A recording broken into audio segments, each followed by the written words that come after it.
ይህ ተጫዋች በአርሰናል ቤት በሚገባው መጠን በሰራው ልክ አልተነገረለትም። በዚህ ውድድር ዓመት አርሰናል ዋንጫዎችን አሸንፎ የውድድር ዓመቱን የሚያጠናቅቅ ከሆነ ስማቸው በጉል ሊጻፍላቸው ከሚገቡ ተጫዋቾች መካከል አንዱ ይህ የአርሰናል ኤኳዶራዊ ተጫዋች ነው። እያወራን የምንገኘው ስለ አርሰናሉ 5 ቁጥር መለያ ለባሽና ሁለገቡ የተከላካይ መስመር ተጫዋች ፒየሮ ሂንካፔ ነው። ይህ ተጫዋች ወደ አርሰናል የመጣው በውሰት ውል ነው። ነገር ግን ክለቡን ከተቀላቀለ በኋላ እያሳየ የሚገኘው ብቃትና የሜዳ ላይ ፐርፎርማንሱ ከዕለት ወደ ዕለት እየተሻሻለ እናም ደግሞ የሜዳ ላይ ብቃቱ እጅግ በጣም አስገራሚ መሆኑን እየተመለከትን እንገኛለን። የቡድኑ አሰልጣኝ ሚኬል አርቴታም የዚህ ተጫዋች ብቃት አስደናቂ ከመሆኑ የተነሳ ሪካርዶ ካላፊዮሪን ጤናማ እንኳን ቢሆን እርሱን ተጠባባቂ ወንበር ላይ በማስቀመጥ ለዚህ ተጫዋች የቋሚነትን እድል በተደጋጋሚ ጊዜ ሲሰጠው እየተመለከትን እንገኛለን። አሁን የአርሰናል ምርጥ የግራ ተመላላሽ መስመር ተጫዋች ሆኖ ፒየሮ ሂንካፔ ሜዳ ላይ በወሳኝ ጨዋታዎች ላይ እየተሰለፈ ይገኛል። አርሰናል በሚቀጥለው የክረምት ተጫዋቾች የዝውውር መስኮት ዋነኛና የመጀመሪያው ስራ የሚሆነው ይህንን ተጫዋች በቋሚነት ማስፈረም ነው የሚሉ መረጃዎችን ከሰሞኑ እየተመለከትን እንገኛለን።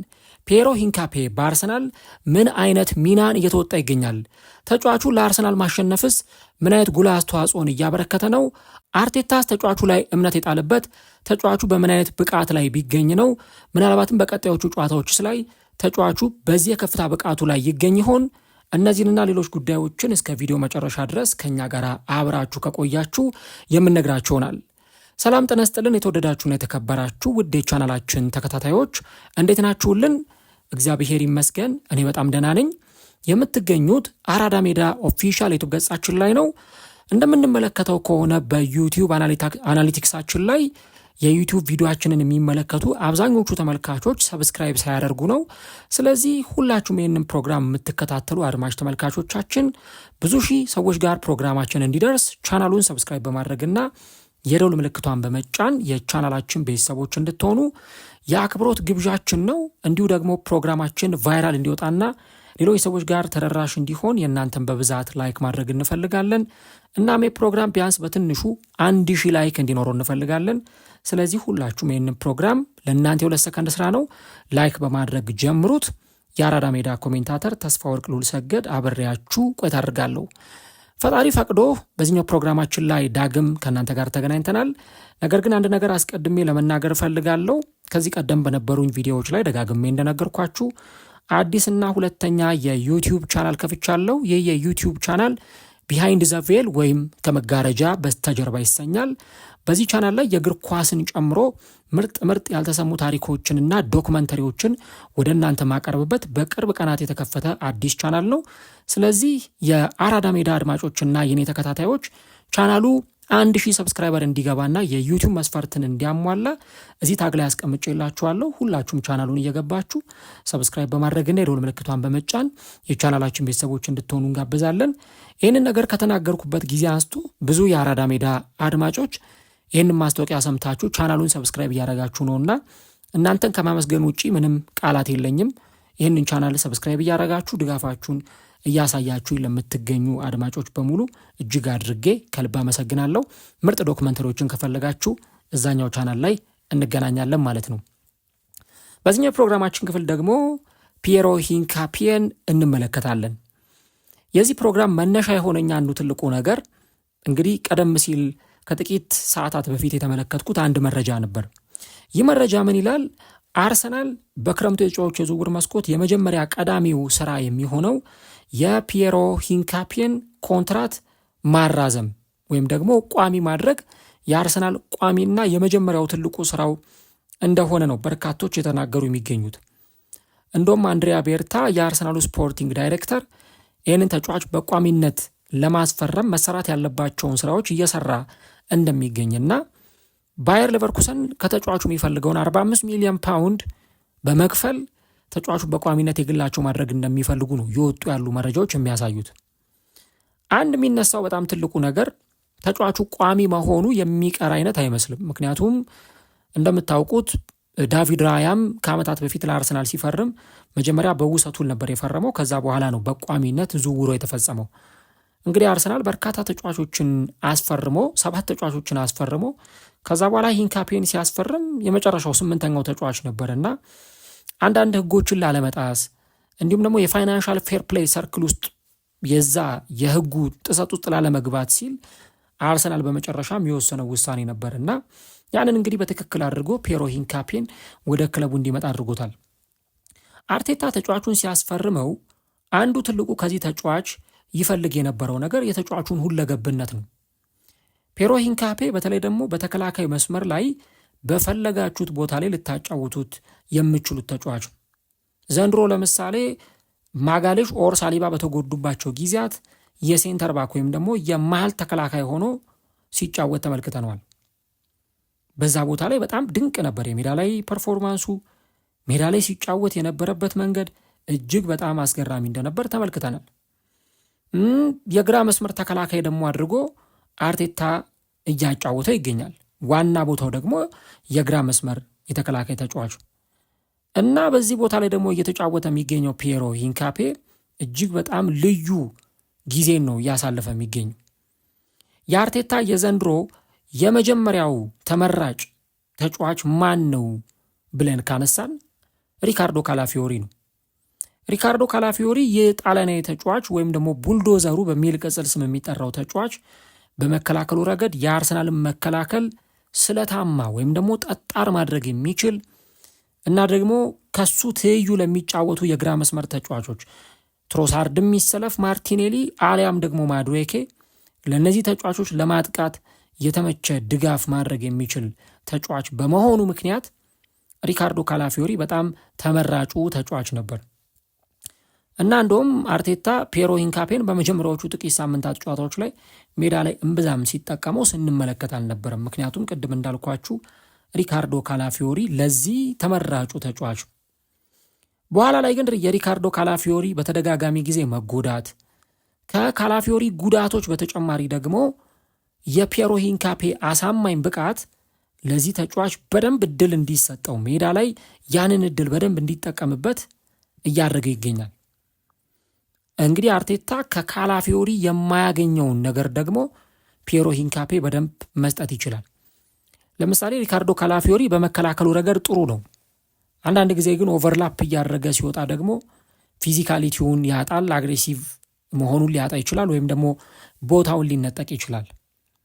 ፒየሮ ሂንካፔን ግን ሜዳ ላይ ከተመለከታችሁት ከብዙ ነገሮች አንጻር ሜዳ ላይ ከሚሰጠው የመከላከል ጥንካሬ በጣም አግሬሲቭ ነው፣ ታክለኛ ነው፣ ታክሎችን የሚወርድ ተከላካዮች ይሄ ኦልድ ስኩል የምትሉት አይነት በቃ በጣም ታጋይ የሆነ ወሳኝ የሚባሉ የመስመር አጥቂዎችን ወጥሮ መያዝ የሚችል እንደ አይነት አቅም ያለው ተጫዋች ነው ፒየሮ ሂንካፔ እና አርቴታ አሉኝ ብሎ ከሚኮራባቸውና በጣም ደግሞ ከሚያምናቸው የቡድኑ የተከላካይ መስመር ተጫዋቾች መካከል አንዱ ፒየሮ ሂንካፔ ነው።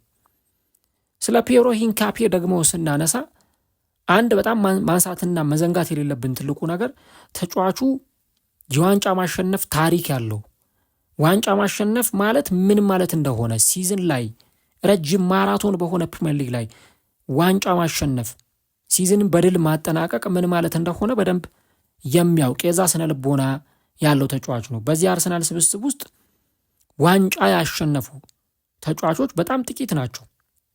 ምናልባት ጋብሪኤል ሄሱስን ልናነሳ እንችላለን። የፕሪሚየር ሊግ ዋንጫዎችን ከማንቸስተር ሲቲ ጋር ያሸነፈ ተጫዋች ስለነበር ዋንጫ ማሸነፍ ማለት ምንድን ነው የሚለውን ነገር የሚያውቅ ተጫዋች ነው።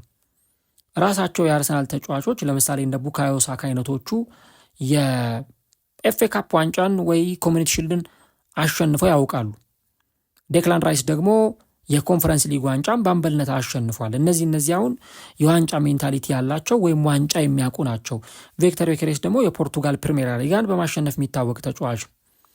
አብዛኞቹ ግን ዋንጫ የማሸነፍ ታሪክ እምብዛም የላቸውም እና ከነዚህ ዋንጫ ካሸነፉ ተጫዋቾች የሚወስዱት ልምድ ቀላል የሚባል አይደለም። ተጫዋቹ በባየር ሌቨርኩሰን በሚጫወትበት ጊዜ አሰልጣኝ ቻቢ አሎንሶ በሚመራው ቡድን ውስጥ በሚጫወትበት ጊዜ አንድም ጨዋታ ሳይሸነፍ ባየር ሌቨርኩሰን ኢንቪዚብል ሰው ነው፣ አይበገሬ ሆኖ ያንን የውድድር ዓመት በዋንጫ በቡንደስሊጋ ዋንጫ ሲያጠናቅቅ የፒየሮ ሂንካፔ ሚና እጅግ በጣም ከፍተኛ ነበረ። በሌሎች ውድድሮችም ላይ በዲኤፍቢ ፖካልም በአውሮፓ መድረክ ውድድሮችም ላይ ተጫዋቹ እጅግ በጣም ከፍተኛ ሚና እንደነበረው በተለይ ደግሞ የጀርመን ቡንደስሊጋን በደንብ የሚከታተሉ ሰዎች የሚረዱት ጉዳይ ነው። አሁን እንግዲህ አርቴታ ይህን ተጫዋች ካመጣው በኋላ ተደጋጋሚ ጊዜ ድል እየሰጠው ነው። ያንን ደግሞ በደንብ ኤክስፕሎይት እያደረገ ተጫዋቹ እያሳየ ይገኛል። አርቴታ አንድ የሚገባኝና የምረዳው ነገር ወደ አርሰናል ከመጣ በኋላ ለተከላካይ መስመር ተጫዋቾች የሚሰጠው ትኩረት ሌሎች ቦታዎች ላይ ከሚሰጠው ትኩረት እጅግ በጣም የተለየ ነው። ወደ አርሰናል ከመጣ በኋላ መጀመሪያ ላይ ክለቡን ከተቀላቀለው ከፓብሎ ማሪ ጀምሮ በርካታ የተከላካይ መስመር ተጫዋቾችን አስፈርሟል። አሁን ባለው ከረንት የአርሰናል የመከላከል ስብስብ ውስጥ እንኳን ቁጥራቸው ቀላል የማይባል የተከላካይ መስመር ተጫዋቾች አሉ። 7-8 የተከላካይ መስመር ተጫዋቾች አሉ። በዚህ የበጋ የተጫዋቾች የዝውውር መስኮት አርሰናልን ለቆ ወደ አያክስ ሄደውና በቅርቡ አሳዛኝ ጉዳት ያጋጠመው የቡድኑን ዩክሬናዊውን ተጫዋች ኦሌክዛንደር ዚንቼንኮን ጨምሮ ዣኩብ ኪቪዮራውን በውሰት ውል ወደ ፖርቶ አቅንቶ በዛ እየተጫወተ ይገኛል። ምናልባት የክረምት የተጫዋቾች የዝውውር መስኮት ሲደርስ ከአርሰናል ጋር ይለያያል ተብሎ ይጠበቃል በቋሚነት። ከዛ ውጭ ግን አሁን ባለው ከረንት ስኳድ ላይ እንኳን ከተመለከታችሁ ሪካርዶ ካላፊዮሪ፣ ፒየሮ ሂንካፔ፣ ቲምበር፣ ሳሊባ፣ ማጋሌሽ፣ ክሪስቲያን ሞስኩዌራ እንዲህ አይነት በጣም ትልልቅ ኳሊቲ ያላቸው ተጫዋቾች እነ ቤን ዋይትን ጨምሮ በአርሰናል ስብስብ ውስጥ ይገኛሉ ማለት ነው። እና እነዚህን ምርጥ ተጫዋቾች አርቴታ የሰበሰበው ዋናውና ትልቁ ዓላማው መከላከሉን ስለታማ ማድረግ፣ መከላከሉን እጅግ በጣም ጠንካራ ማድረግ ስለሚፈልግ ነው። ታዲያ የፒየሮ ሂንካፔ ሚና በዚህ ቡድን ውስጥ ምንድን ነው የሚለውን ነገር ስናይ በቃ ተጫዋቹ ያልተነገረለት፣ ምናልባት ብዙዎቻችን ሳሊባን እናደንቃለን ወይ ማጋሌሽን ወይ ቲምበር እናደንቃለን። ይህም ተጫዋች ግን ከነዚህ ተጫዋቾች በፍጹም የማይተናነስ ነው። ከአርሰናል የተከላካይ መስመር ተጫዋቾች ከነ ማጋሌሽና ከነ ሳሊባ ደግሞ በደንብ እየተማረ እኔ ለፕሪሚየር ሊጉ አዲስም አይመስልም። ብዙ ነገር ውስጥ ታዩት በቃ ፕሪሚየር ሊግ ላይ ለዓመታት ሲጫወት የኖረ በጣም ኮስተር ያለ ልምድ ያለው ነው ይመስለው። ደጋፊዎቹን ሲያነሳሳ ከደጋፊዎቹ ጋር ያለው መግባባት፣ ከተጫዋቾቹ ጋር ያለው መግባባት፣ ወኔው፣ ድፍረቱ እጅግ በጣም የሚገርም ነው እና ወደዚህ ሲመጣ አስቡት የእንግሊዝኛ ቋንቋ ነገር አለ። እንግሊዝኛ ቋንቋን በደንብ እንዲላመድ ይጠበቅበታል። ሌሎች ነገሮችን ስለ ፒየሮ ማንሳት እንችላለን። ነገር ግን በቃ ፕሪሚየር ሊጉን በደንብ እንደሚያውቀው እንደተላመደው ሰው ነው እየተጫወተ የሚገኘው እና በአጭር ጊዜ ውስጥ አሁን በሊጉ በጣም ተላምዶ የአርሰናል ወሳኝ እና የማይነካ ተጫዋች ሆኗል።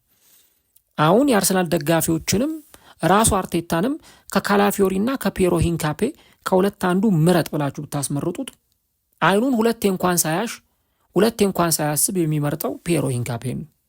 ይህንን እርግጠኛ ሆኜ የምነግራችሁ እና የአሰልጣኙን እምነት በሚገባ አግኝቷል።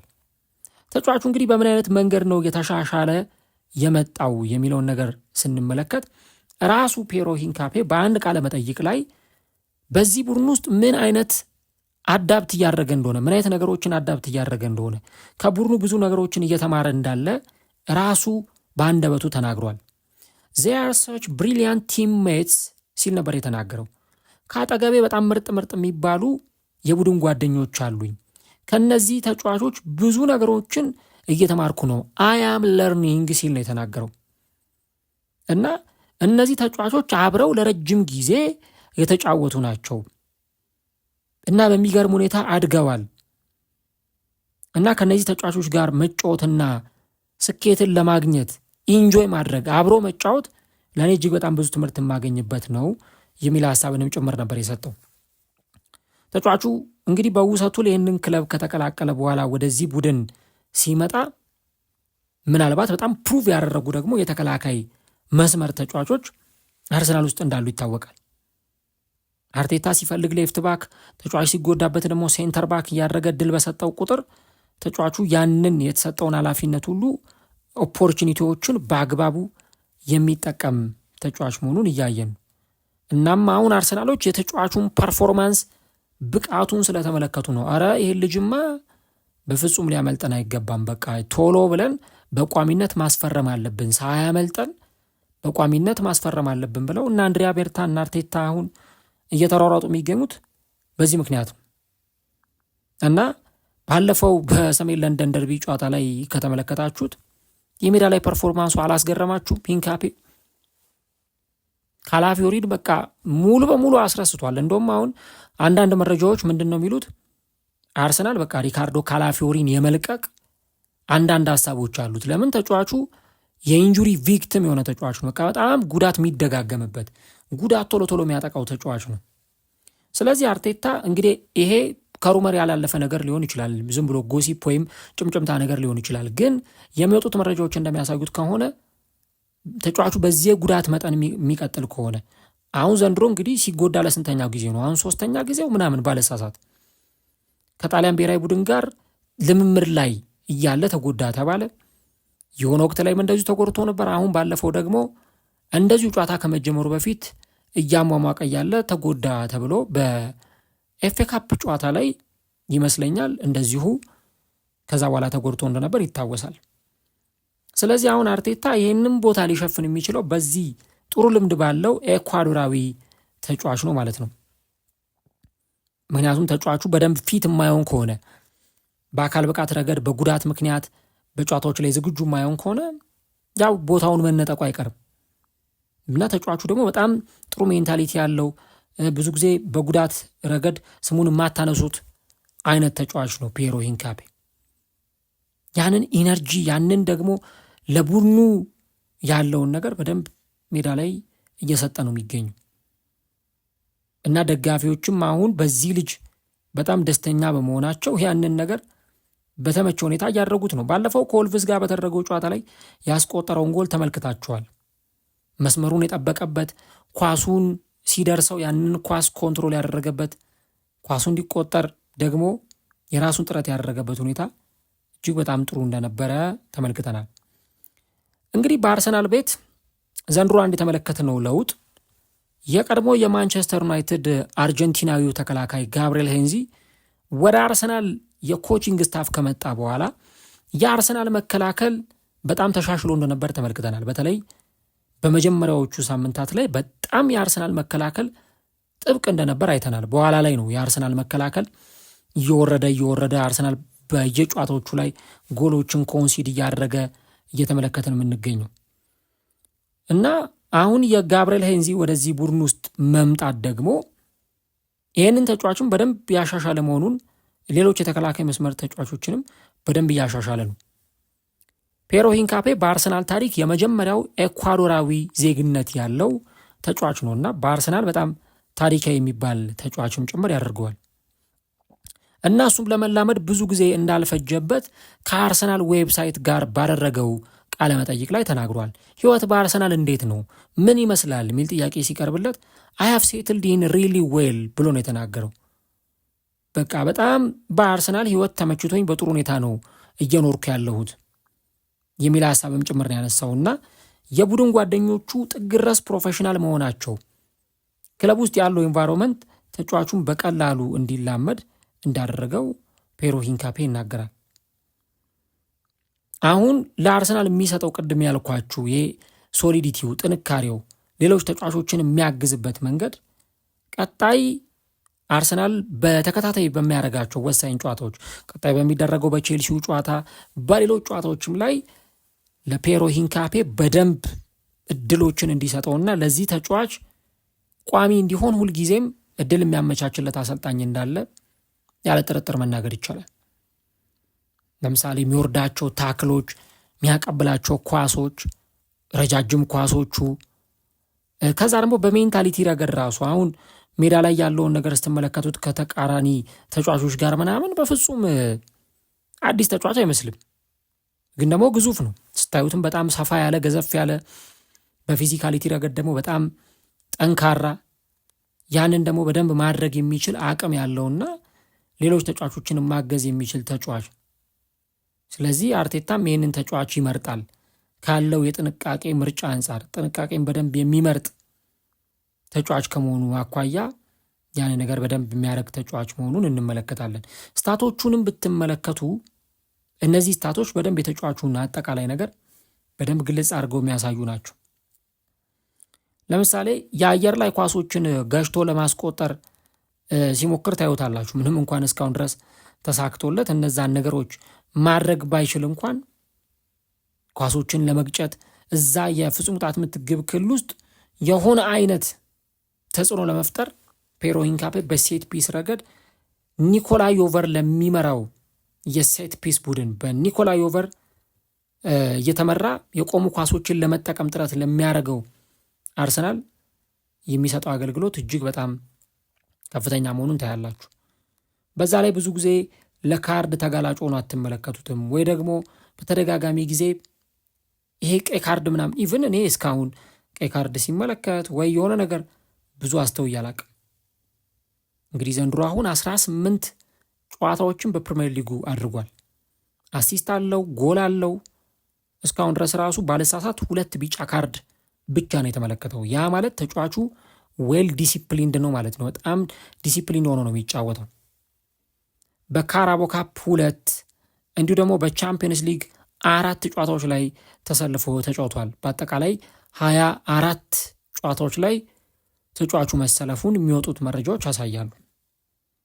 እና ስለ አዳዲሶቹ ፈራሚዎች ስለነ ማርቲን ዙቢሜንዲ ወይ ደግሞ ስለ ሌሎች ተጫዋቾች ስለነ ዴክላን ራይስ የምናወራውን ያክል ይሄ ተጫዋች አልተወራለትም እንጂ እስካሁን በደንብ ሊወራለትና ሊነገርለት የሚገባውን የሜዳ ላይ ፐርፎርማንስ እያሳየ እንደሚገኝ የተጫዋቹ የአርሰናል ብቃት ደግሞ በደንብ ሜዳ ላይ የሚያሳይ ነው ማለት ነው። እና የሚሰጣቸው ኳሊቲዎች ደግሞ አርቴታ አንድ የተከላካይ መስመር ተጫዋች በደንብ እንዲኖረው የሚፈልጋቸው ነገሮች አሉ። በቃ ይሄ ተጫዋች እንደዚህ አይነት ነገር እንዲኖረው እፈልጋለሁ ብሎ የሚያስባቸው ነገሮች አሉ። ይሄ ልጅ እነዚህ ነገሮች ማሟላት ይችላል። ቅድም እንዳልኳችሁ ፊዚካሊ ጠንካራ ነው። በፊዚካል ረገድ ደግሞ ጠንካራ የሆኑ የተከላካይ መስመር ተጫዋቾች ተጋጣሚዎቻቸውን በአካላዊ ብልጫ ማሸነፍ ይችላሉ። ከዚህ በተጨማሪ ለቢውልድ አፕ ጨዋታ ወይም ደግሞ ኳስን መስርቶ ለመጫወት እቅድ ላለው አርቴታም በጣም የተመቸ ተጫዋች ነው። ከዚህ በተጨማሪ ደግሞ እንደ አማራጭ ቨርሳታይል መሆን ይችላል። በተለያዩ ቦታዎች ላይ በመጫወት የአየር ላይ ኳሶችን ያሸንፋል። 1 ሜትር ከ84 የሚረዝም ተጫዋች ነው። ኤሬል ዱዌሎችን ያሸንፋል። ኳሶችን ይቀበላል። ረጃጅም ኳሶችን ይሰጣል። መስመር ሰንጣቂ ኳሶችን ዴሊቨር ያደርጋል እና ደግሞ ከመከላከል ወደ ማጥቃት ባለው ትራንዚሽን ወይም ደግሞ ሽግግር ውስጥ ያንን ነገር መስጠት የሚችል ተጫዋች ነው። እንደውም ከመከላከሉ ጋር ተያይዞ ባለው ኳሊቲ ምክንያት ብዙዎቹ ዎሪየር የሚል ስም ይሰጡታል። ይሄ አርበኛው ታጋዩ የሚል ስም ይሰጡታል። በቃ ሜዳ ላይ ያለውን ነገር ሁሉ ያለ ስስት በከፍተኛ ኢንቴንሲቲ የሚጫወት ተጫዋች ነው። ከባባድ ሸርተቴዎችን የሚወርድ ቅድም እንዳልኳችሁ እነዛን ኤርዌል ዲዮሎች ማሸነፍ የሚችል ተጫዋች ነው። ከዛ በተጨማሪ ቅድም እንዳልኳችሁ ብዙ ቦታዎች ላይ አርቴታ ሊጠቀመው ይችላል። የሆነ ችግር ክፍተት እንኳን ቢያጋጥመው ሲፈልግ የመሃል የግራ ተከላካይ ሲፈልግ የግራ ተመላላሽ ወይም የግራ ተከላካይ እንደተመቸው አድርጎ ይህንን ተጫዋች ሊጠቀምበት ይችላል። ከዛ ውጪ ከኳስ መስርቶ መጫወት ጋር ተያይዞ ኳስ እግሩ ላይ ሲይዝ የማይደናገጥና ምቾት ተሰምቶት የሚጫወት ተጫዋች ነው እና በተለይ ደግሞ መስመሮችን እየሰነጠቁ የሚያልፉ ኳሶችንም ስለሚሰጥ ከፊት ለሚጫወቱት እንደነ ማርቲኔሊ እንደነ ዴክላን ራይስ ወይ ትሮሳርድ ላሉ ተጫዋቾች በደንብ ከጀርባ ሆኖ ሽፋን መስጠት የሚችል ነው። ከዛ ባለፈ ግን ፍጥነቱ ቀላል የሚባል አይደለም። ስፒዱ፣ ስታሚናው እና ኤፌክቲቭነሱ በጣም የተለየ ተጫዋች እንደሆነ ብዙዎች ይናገራሉ። ሌላኛው ግን ትልቁ ኳሊቲው ሜንታል የስነ ልቦና ጥንካሬው ነው እና እንደውም በባየር ሌቨርኩሰን በነበረበት ጊዜ የቡድኑ የልብ ምት ወይም የቡድኑ ልብ ነው እየተባለ የሚጠራ ተጫዋች ነበር። ለዛ ነው ወደ ፕሪሚየር ሊግ ክለብ እንዲመጣ የተደረገው። በፕሪሚየር ሊግ ውስጥ ደግሞ አርሰናል ተጫዋቹን ፈልጎት ይህንን ተጫዋች ያስፈረመው። አንዳንድ ጊዜ ታዩታላችሁ ሄዶ ከሆኑ ተጫዋቾች ጋር ከሌሎች ተጋጣሚ ተጫዋቾች ጋር ዳይቭ ሲያደርጉ ወይ ምናምን እነዛን ተጫዋቾች ላይ የስነ ልቦና ጫና ለመፍጠር ወይም ደግሞ እነሱ የሚፈጥሩትን የስነ ልቦና ጫና ከአርሰናል ላይ አንስቶ ወደ ራሳቸው መልሶ ለማምጣት የሚያደርጋቸው ጥረቶች ተጫዋቹ በጣም እንዲደነቅ ያደርገዋል። ያንን የሜንታል ጥንካሬውን ደግሞ በባየር ሌቨርኩሰን በደንብ ተጫዋቹ ሲያስመለክት ነበረ። ባየር ሌቨርኩሰን ቤት ውስጥ በጀርመን ቡንደስሊጋ ያውም ደግሞ ባየር ሚዩኒክ ዶሚኔት ባደረገው ባየር ሚዩኒክ በተቆጣጠረው ሊግ ውስጥ ባየር ሌቨርኩሰን ውጤታማ ሲሆን ይህን ተጫዋች አለማንሳት አይቻልም። በቃ ልዩ የሆነ ፐርፎርማንስ ያለው ተጫዋች እንደነበር ነው በርካቶች የሚናገሩትና ለዚህ ደግሞ የሊጉን ዋንጫ እንዲያሸንፉ ዴፍቢ ፖካል ላይ ያንን የመሰለ ጊዜን እንዲያሳልፉ በአውሮፓ መድረክም ባየር ሌቨርኩሰን ያንን ውጤታማ ግስጋሴ ሲያደርግ እንደነ ግራኒት ዣካ ካሉ ተጫዋቾች እንደነ ፓትሪክ ሺክ ካሉ ተጫዋቾች ጋር ጥሩ ሚናን የሚወጣ ተጫዋች ነበረ። አሁን እንግዲህ ዘንድሮ 1803 ደቂቃዎች ላይ ተሰልፎ የተጫወተ ተጫዋች ሆኗል። ያ ማለት 26 ጨዋታዎች፣ አንዳንዶቹ 24 ይላሉ፣ አንዳንዶቹ 26 ጨዋታዎች ነው የተጫወተው ይላሉ። እንግዲህ እነዚህም በርካታ ጨዋታዎች ተጫዋች በማድረግ ለአርሰናል ትልቅ ሚናንና ትልቅ አበርክቶትን መጫወት የቻለ የሚገኝ ተጫዋች ነው። እስቲ የእናንተስ የአርሰናል ደጋፊዎች ምረጡ፣ ከሪካርዶ ካላፊዮሪ እና ከዚህ ተጫዋች ምረጡ ብትባሉ ማንን ታስቀድማላችሁ? ከፔሮ ሂንካፔ የትኛውን ተጫዋች ትመርጣላችሁ? ኮሜንት ላይ እየገባችሁ እንግዲህ ሀሳቦቻችሁ ልታጋሩን ትችላላችሁ። ነገር ግን የዚህ ተጫዋች በአርሰናል ቤት ያለው ሚና እጅግ በጣም ከፍተኛ መሆኑን ማንሳት ይቻላልና ያንን ነው እንግዲህ በአርሰናል ቤት ውስጥ እየተመለከትን የምንገኘው። እናንተ አርቴታን ብትሆኑ ወይም እንደ ደጋፊ ከካላፊዮሪና ከሂንካፔ ማንን ትመርጣላችሁ? ሂንካፔንም እንመርጣለን ካላችሁ ከምክንያት ጋር፣ ካላፊዮሪንም እንመርጣለን ካላችሁ ከምክንያት ጋር። ምንድን ነው ካላፊዮሪን ስናደንቅ ሂንካፔን እያጣጣልን አይደለም፣ ወይም ሂንካፔን ስናደንቅ አንዱን ለማድነቅ አንዱን ማጣጣል የለብንም። ለሁለቱም እኩል መሰጠት ያለበት ክሬዲት መሰጠት አለበት። ይሄ ሁላችንንም የሚያስማማን ጉዳይ ነው። ሁለቱም በጣም ትልልቅ ተጫዋቾች ስለሆኑ፣ ግን ደግሞ ከፊትነስ አንጻር ከሌሎች ነገሮች ጋር ደግሞ ካየን ይሄ ተጫዋች አሁን ከካላፊዮሪም በላይ ትልቅ እድል እየተሰጠው ነው። ያንን ደግሞ አሳማኝ በሆነ ሁኔታ ሜዳ ላይ እያስመለከተ ነው የሚገኘውና ያንን በደንብ ሜዳ ላይ እየተመለከተ እንገኛለን። የእናንተን ምርጫ ኮሜንት ላይ ያስቀምጡልኝ። ቅድም እንደነገርኳችሁ አዲሱ ቻናሌን ሰብስክራይብ አድርጋችሁ ትልቅ ደረጃ እንደምታደርሱልኝ ተስፋ አረጋለሁ። እንግዲህ በቀጣይ የለንደን ደርቢ ጨዋታ አርሰናል ይጠብቀዋል።